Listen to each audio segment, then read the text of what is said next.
Halo semua, apa kabar? Semoga kalian sehat-sehat selalu. Jumpa lagi dengan saya Edi Waluyo. Pada kali ini saya mau berbagi cara agar bagaimana kita bisa lolos wawancara visa Amerika. Cara ini sangat penting sekali bagi pemula biar kamu tidak berada di kepala pesiar. Oke, kira-kira syarat apa dan persiapan apa yang perlu kita lakukan agar kita bisa lolos wawancara visa tersebut? Tonton video sampai selesai.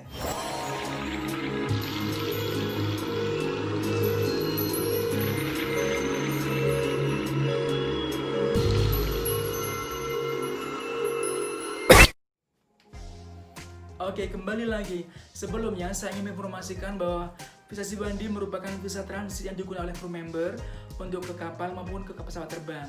Jadi ini berlaku selama 29 hari di darat dan diharapkan sebelum 29 hari, maka visa tersebut sudah digunakan oleh crew member tersebut untuk terbang maupun join kapal. Dan ini biasa untuk lewat agensi kapal pesiar biayanya sekitar 3.500.000. Ya, dan ini jika wawancaranya gagal, maka uangnya tidak akan kembali dan akan hangus. Maka dari itu, gimana caranya agar kita bisa lolos wawancara visa ini? Saya akan memberikan trik dan solusi kepada kamu semua. Oke? Mulai dari cara pertama adalah be formal.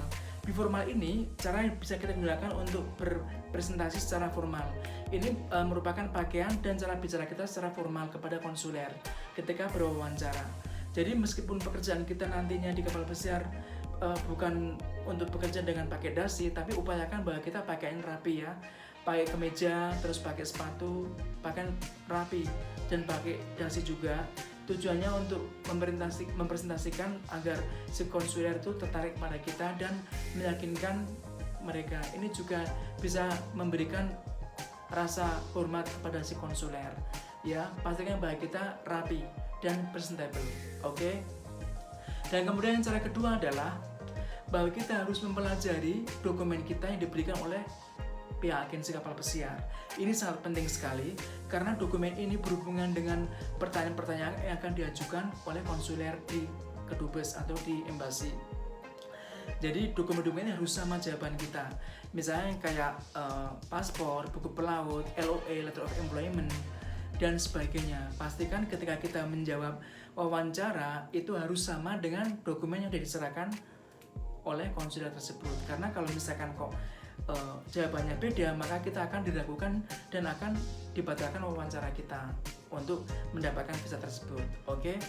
Terus kemudian yang ketiga adalah yakinkan bahwa kita memiliki hak untuk meyakinkan kepada si wawancara bahwa apa yang kita jawab, apa yang kita utarakan dengan pertanyaan-pertanyaan tadi, kita bisa menjawab dengan yakin, dengan benar sesuai dengan apa yang diharapkan oleh si konsuler. Karena apa? Jika kita menjawab dengan tidak bisa meyakinkan, maka mereka tidak akan memberikan visa kepada kita dan biasanya kita akan digagalkan. Untuk bisa meyakinkan, kita harus menjawab dengan benar sesuai dengan data yang sudah diberikan, sesuai dengan data yang ada dari kita masing-masing dan juga dijawab dari hati kita. Oke? Cara yang keempat adalah bahwa kita jangan pernah memberikan informasi masalah. Artinya ketika kita menjawab pertanyaan si konsuler, jangan pernah kita menjawab dengan masalah.